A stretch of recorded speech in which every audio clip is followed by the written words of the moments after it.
Aujourd'hui, je voudrais que vous nous parliez, vous êtes parti d'où en parlant du projet de société de l'UFDG, parce que j'ai cru comprendre qu'il y a une belle histoire derrière le projet de société de l'UFDG. Oui, d'abord, je tiens à féliciter la cellule de communication de l'UFDG pour le travail important qu'elle est en train d'accomplir. Je félicite également les responsables de l'UFDG d'Europe d'avoir eu l'initiative de créer cette cellule.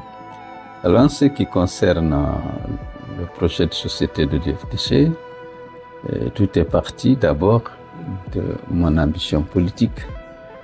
En décidant de faire la politique, j'avais le souci de répondre aux attentes de la population et de mettre en œuvre des politiques publiques susceptibles de favoriser l'émergence d'une Guinée développée, d'une Guinée réconciliée avec elle-même et d'une Guinée qui allait jouer pleinement son rôle en Afrique de l'Ouest et en Afrique.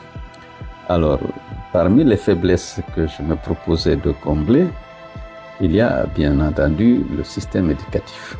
Ouais. J'ai eu le privilège de sortir de la Guinée, d'être confronté à des gens de la même génération que moi, qui venaient d'Afrique, parfois des dom-toms.